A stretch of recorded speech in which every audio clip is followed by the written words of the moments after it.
Monsieur Sogoyou Kegeway deviendra plus tard à Kara un activiste du régime RPT pour s'opposer à la démocratisation au début des années 90. Pendant et après la conférence nationale, tenue en juillet et août 1991, les activistes pro-Eyadema et pro-RPT dont notre journaliste était l'un des plus actifs, avaient fait de la ville de Kara et de la préfecture de la Kosa un État dans un État, interdit aux activités des partis politiques de l'opposition. Qui a oublié cette époque où M. Akrima Kogoé, ancien directeur adjoint à l'enseignement du 3e degré, plus tard directeur général à la SALT, s'était autoproclamé préfet de la Kosa, après que la préfet, Madame Gazaro Verret, nommée par le premier gouvernement de transition du Premier ministre Joseph Kokukofigo, fut renvoyée sur son instigation et sur celle d'un certain Sogoyou Kegeway. Voilà le petit rappel historique que nous écrivions le 23 août 2023 dans le quotidien Liberté pour insister sur le passé de chef milicien à Kara de M. Sogoyou Kegeway qui se prend aujourd'hui pour le plus grand démocrate et panafricaniste. Cet extrait qui retrace l'effet d'armes des inconditionnels du RPT Unir,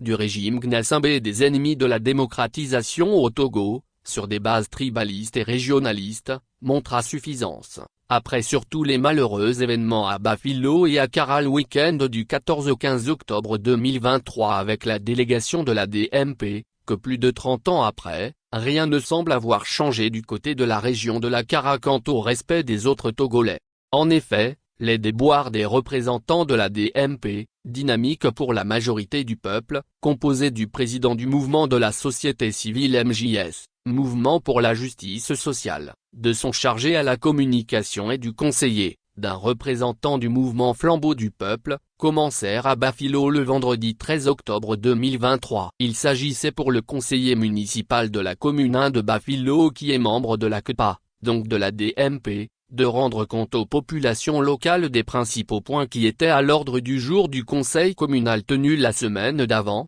et auquel il avait assisté. Quoi de plus normal dans les activités d'un conseiller municipal? Le même exercice d'information aux populations eut déjà lieu dans un autre quartier de la ville de Bafilo. Ce vendredi 13 octobre c'était au tour du quartier Tekchon-Oro. 7 chefs de quartier et la population furent donc invités dans un vestibule pour la réunion. Mais c'était sans compter avec l'immixtion des autorités militaires comme civiles de la localité dans les affaires politiques qui, normalement, ne les concernent pas. À peine la réunion commencée, un capitaine de la gendarmerie, accompagné de certains de ses éléments, fait irruption sur les lieux pour demander d'après l'autorisation sur la base de laquelle ils se réunissent. Malgré le fait que le conseiller municipal prit le soin d'expliquer à notre capitaine son rôle politique dans la commune et son devoir de rendre compte aux membres et responsables de sa formation politique après un conseil communal, notre compatriote en tenue avait insisté sur le fait que, selon lui, le conseiller municipal n'avait aucun droit pour organiser une telle réunion allant même demander si le maire était au courant. Après presque 2 heures de discussion la réunion dut se terminer en queue de poisson sans avoir réellement commencé. Précisons que d'après les informations que nous avons reçues depuis Bafilo, en dehors du zèle des autorités préfectorales et du maire de la commune d'Assoli 1, le député nommé de la localité du RPT Unir,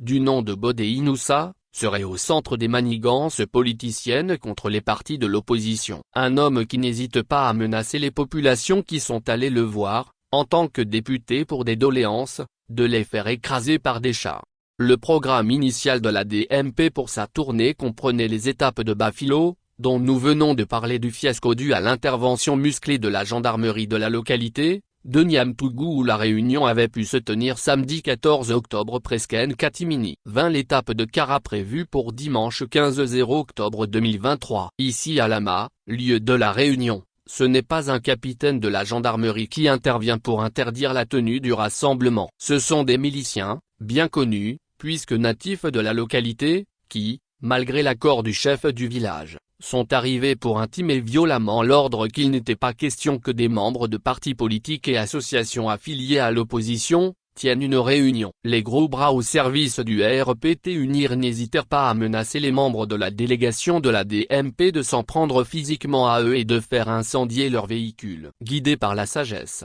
et se référant à ce dicton allemand qui veut que, quand 2 individus se querellent, c'est le plus intelligent des 2 qui renonce le premier, Der Kluge Gipna, les opposants durent renoncer à tenir leur réunion. Comme nous le disions plus haut, au début des années